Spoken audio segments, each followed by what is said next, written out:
Welcome back, guys. SimFBallCritic here, bringing you another video. Before we get started, let me just let you know what you're viewing here. This is a My Team game that I played, in the domination mode. Very recently, I played this game, and for most of you guys, I'm very, very late to this mode. I've only been playing it for about 3 weeks now, so clearly you can see for yourself, I do not have a beast team as of yet.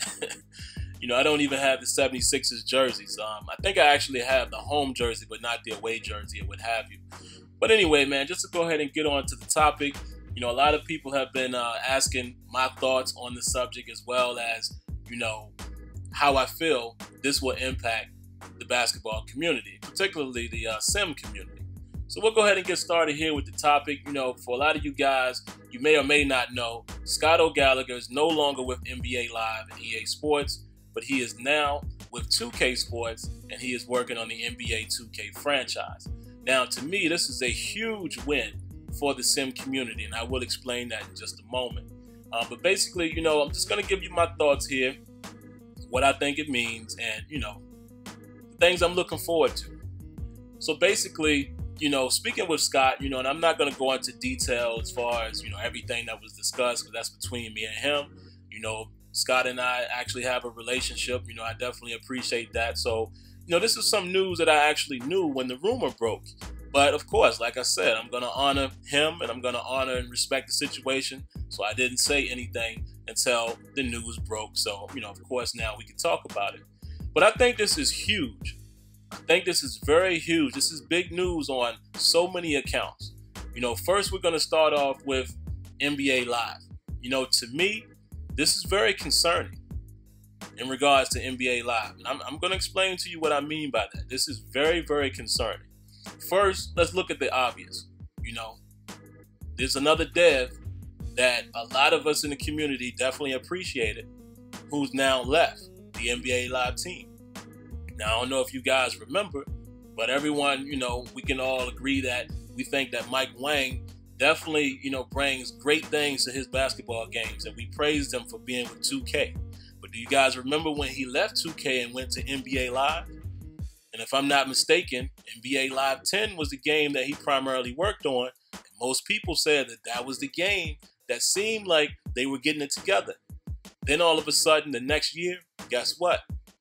Or maybe 2 years later, but I believe it was the next year, Mike Wang left and went back to 2K. And to me, that raised the eyebrow at that time. I always thought, very interesting. Then after that, here comes NBA Elite, which we all know what happened with that. So then, fast forward, OG, he gets a chance to work with the NBA Live team. And, the reason why that was important to me is because I know his heart. I know his passion. This guy is a gamer first. He is all about simulation, as well as he was a pro basketball player. He played professional basketball, so he knows what he's doing. Had a lot of great ideas for NBA Live. Matter of fact, a lot of the things that we liked about NBA Live 14 was his implementations. And of course, we all can agree, that game was not the best. We know that, he knows that, the devs at EA Sports, they know that. It wasn't the best game. But a lot of the things that were put in, like the dribble mechanics and, a lot of things of that nature, was all his vision. And we could see kind of what they were trying to build. It just was a real rough game, so it was hard to really see it in action all the time. But, the core of that game had some good ideas. But anyway, not to drag that on too far, a lot of those implementations were the vision and ideas of OG. All right, now, getting back to my point. Now he's no longer with NBA Live. So like I said, that's two people that we know did great things that has left the NBA Live team. And the reason why that's very concerning to me is because, like I said, OG is all about simulation basketball and passion for the sport. That's very telling that he's no longer with NBA Live, but he is now with 2K Sports. Now, what does that mean for the sim community? I think this is huge. This is huge. Reason why is because for most of us out here, we all can agree that 2K is probably the closest to the being a great basketball game. Some of you may think it's already great, but a lot of us, hardcore sim guys, we feel like the game is just a step away. There's too many little legacy issues that needs to be fixed. And it's not a whole lot. You know, in the grand scheme of things, it's little stuff that we all talk about. Like shout outs to my guy, Jersey Made, and, you know, shout outs to guys like Desar, you know, Azure Effect, Shakedown. A lot of us that, you know, really dive into NBA basketball. And, you know, the K-Spades of the world and guys like that. You know, we look for that realism and authenticity, right? And we can all agree that it's close. It's very close, but there's too many things, little buggy things that plays this game. And the reason why I'm saying that is because now when you bring a guy like OG over, who is passionate about making a game simulation, this is the closest game. So I'm very confident, and I really feel like it will be there very, very soon. And I can say that with confidence because I'm being told that OG has already had influence on 2K15. You even got guys from the staff already saying that.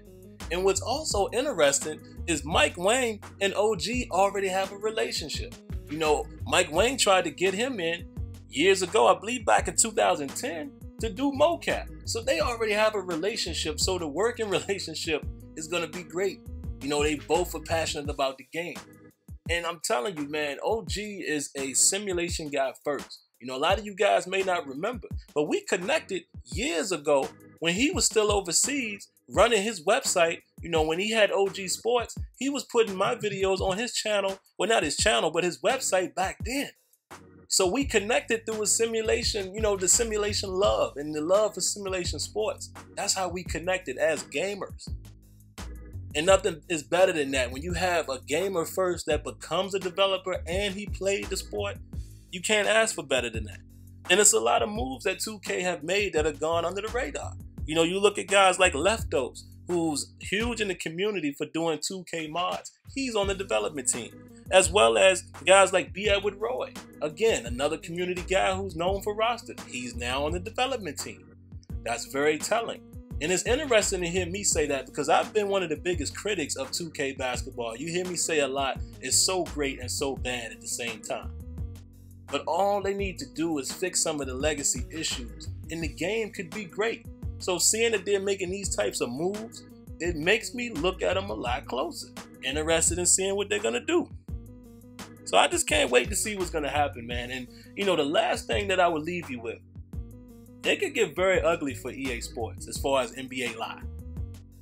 Because if you look at the stats, it's reported that 2K14 sold about 7 million copies versus Live only selling, what, around 150,000? Very telling. And one of the biggest reasons why OG said, you know, he decided to leave and what led to his departure was creative differences. Now, if you remember, guys, that's the same thing Mike Wang said when he went back to 2K. That is very interesting and very telling. You know, ponder on that for a moment. You have two guys basically saying the same thing. Interesting. So I'll just leave you with that. But like I said, man, you know, I'm glad to get this video out. A lot of guys have been asking me to do it. Those are my thoughts. And like always, I'm going to ask you, share your thoughts, leave your comments, let me know what you think.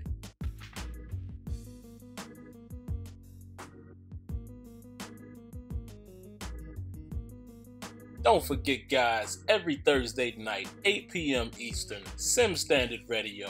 If you want to give us a call, you can reach at 914-338-0794.